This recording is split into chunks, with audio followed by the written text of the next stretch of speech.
Alors, quelqu'un a dit en commentaire de vous raconter l'histoire, comment je suis arrivé aux États-Unis. Mes débuts. Il a dit en commentaire, dans la dernière vidéo que j'ai faite, où j'ai dit je suis conducteur de Uber aux États-Unis, la personne a mis en commentaire, raconte-nous comment tu es arrivé aux États-Unis, tes débuts. Donc cette vidéo aujourd'hui, c'est fait spécialement pour ça. Je vais te raconter en détail comment j'ai quitté mon pays et venu aux États-Unis. Et quand je suis arrivé, qu'est-ce qui s'est passé dans mes débuts jusqu'à présent. C'est de cela qu'on va parler aujourd'hui. Et n'oublie pas, fais ça, puisqu'ici nous formons déjà comment investir à la bourse. On a des liens en description. Si cela t'intéresse, ce que nous disons, ce que nous partageons, les valeurs que nous partageons ici, si ça t'intéresse, allez, fais ça. Et puis, dis-nous ce que tu penses en commentaire de l'histoire, ce que tu penses. Et si tu as aussi une histoire personnelle à partager avec nous, nous serons d'ailleurs très heureux de te lire et aussi de liker ton commentaire et aussi de partager à d'autres personnes. Voilà. Tu peux aussi raconter ton histoire si tu veux nous parler. Allez, on serait très heureux aussi d'échanger ici entre nous dans la communauté et de raconter différentes histoires. Alors, donc, si tu ne me connais pas, mon nom c'est Amani Serge. C'est clair. Voici mon nom. Comment je suis arrivé aux États-Unis? C'est de cela qu'on parle aujourd'hui. Alors, pour que tu saches, c'est que je suis enseignant de formation. Enseignant du primaire et du préscolaire. Ça, c'est ma formation de base. Voilà, c'est ma formation de base. Et j'ai fait cette formation en Côte d'Ivoire, dans mon pays. Voilà, dans mon pays en Côte d'Ivoire. C'est dans le domaine de l'enseignement que j'ai été formé, enseignant primaire et préscolaire. J'ai fait cette formation vers 2011, 2012, voilà, et puis j'ai été affecté en tant qu'enseignant du primaire et du préscolaire. Donc je suis enseignant de formation. J'ai enseigné dans mon pays en Côte d'Ivoire pendant 10 ans. Oui, tu ne rêves pas. J'ai enseigné en Côte d'Ivoire dans mon pays pendant 10 ans. Pendant, bien sûr, 10 ans. Clair.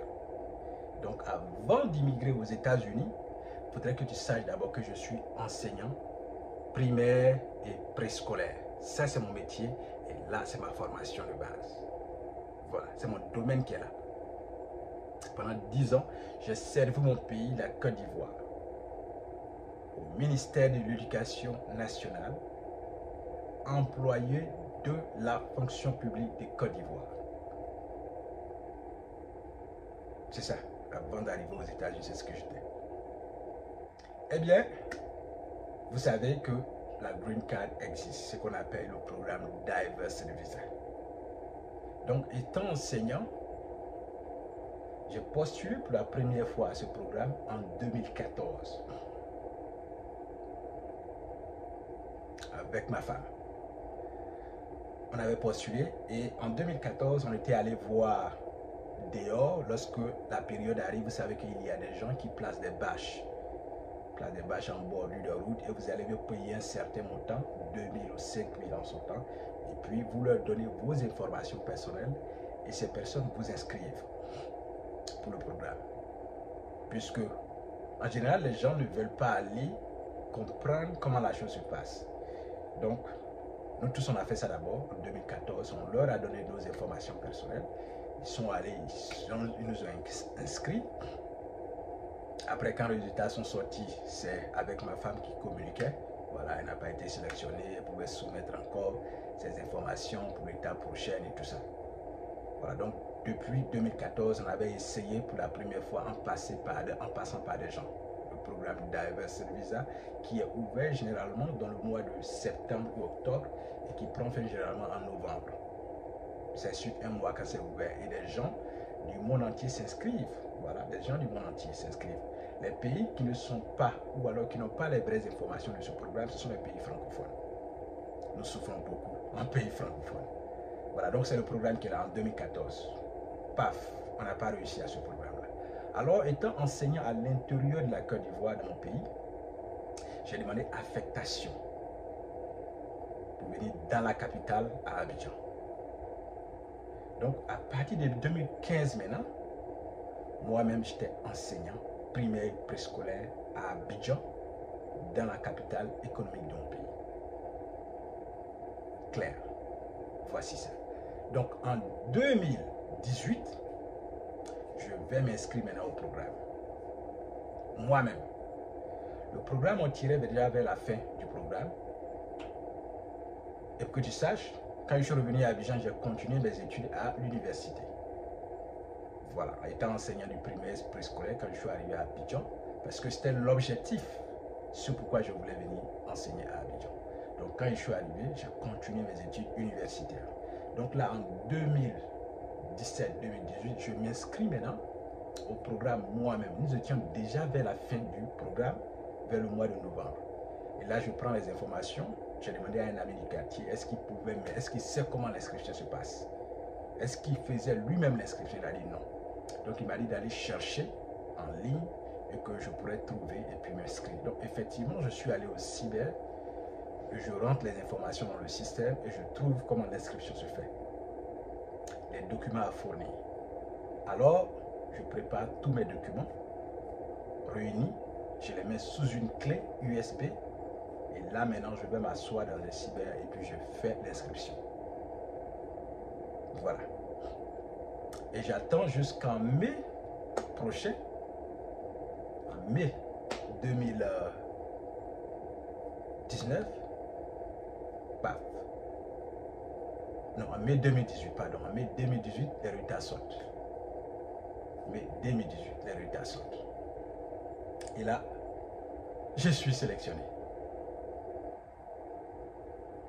Je suis sélectionné au programme Diversity Visa. Alors, quand tu es sélectionné, je tire le reçu et je vois la prochaine étape à faire.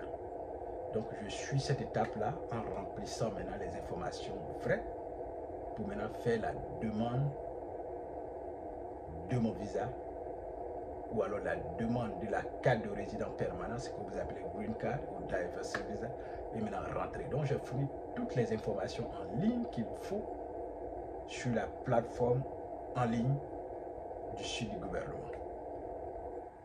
Voilà, donc j'ai fait toutes ces étapes-là. Et là, le moment arrive d'aller maintenant à l'entretien. Je passe mon entretien calmement. Je finis tout le programme. Je passe les visites médicales qu'il faut. Et là maintenant, j'obtiens le visa. Un visa de 6 mois. Ce qui m'amène en septembre 2019 à prendre le vol et atterrir aux États-Unis. Donc je suis arrivé aux États-Unis pour la première fois en septembre 2019. Septembre 2019. Je mets les pieds sur un nouveau territoire en abandonnant mon travail.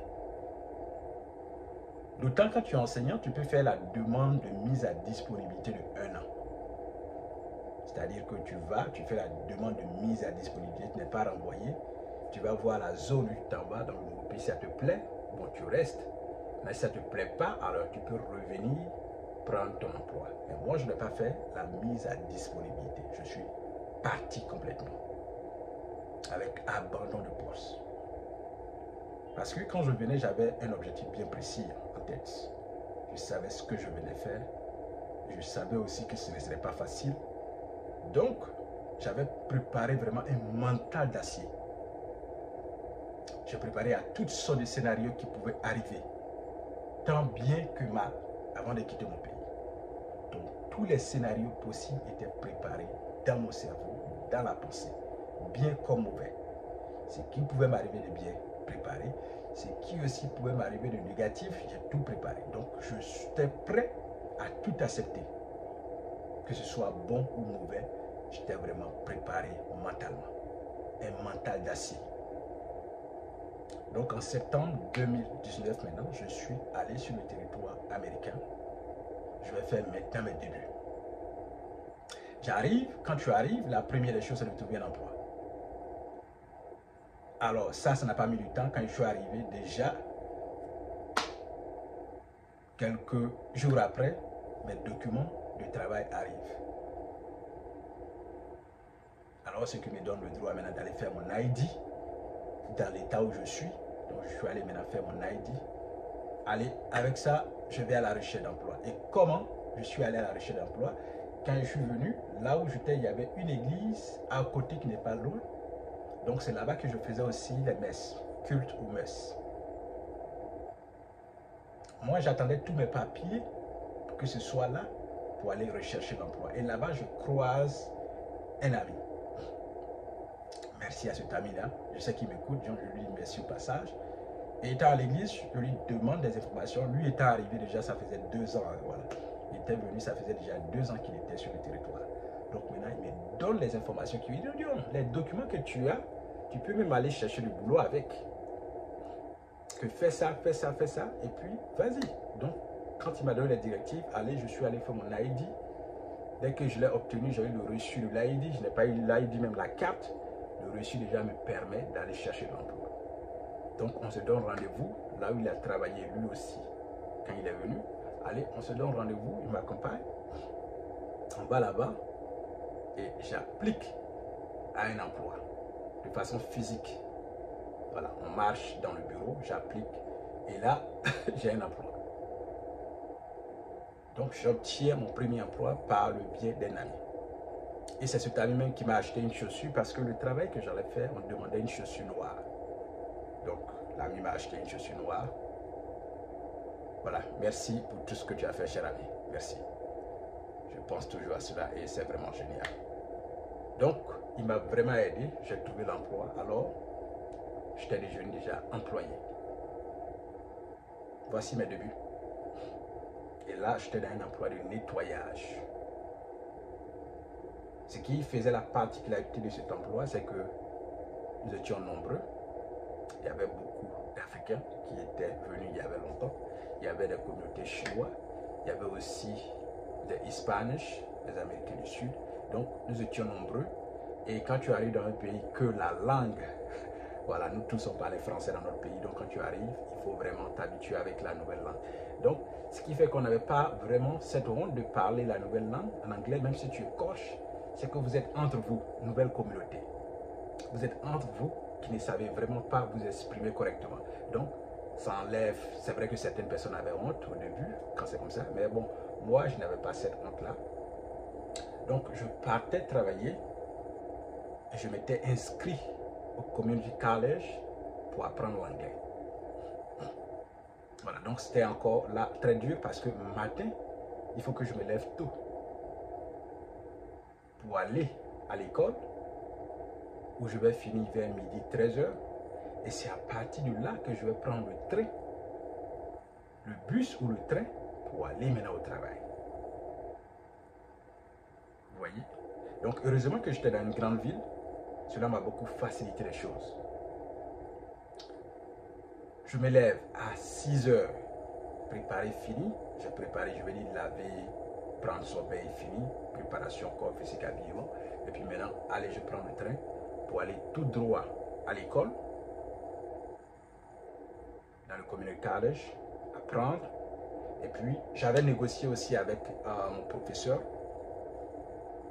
puisque si je vais finir le cours avant d'aller à l'école, je serai en retard de quelques minutes. Donc, pour éviter ces retards-là, qu'est-ce que je fais? J'ai négocié avec lui. Je disais que j'étais au travail. Donc, je sortais avant tout le monde. En classe, je sortais avant tout le monde. À 30 minutes de la fin de la classe, je sortais pour aller attendre le bus, et prendre le bus et continuer maintenant. Aller prendre le train pour arriver à destination finale qui est le travail. Et mon programme de travail commençait à 14h. Et au travail, je finissais à 22h. Et je pouvais prendre 2 heures à 1 heure dans le train avant d'arriver à la maison. Donc quand vous finissez à 22h ou 22h30, si vous devez mettre 22 heures avant d'arriver à la maison, donc vous arrivez à la maison déjà à 0 heure. Donc c'était vraiment quelque chose de nouveau auquel j'étais en train de m'habituer. Parce que chez moi au pays, à 18 h, j'ai fini de travailler. À 19 h, j'ai mangé. 20 h, 21 h, je suis au lit. 5 h, 6 h, je me réveille pour me préparer encore à aller au travail. Mais là, j'étais dans un nouvel environnement. J'étais dans un nouvel environnement et il fallait m'adapter. Ce n'était pas aussi compliqué pour moi parce que, comme je vous ai dit, avant de venir, j'étais préparé mentalement.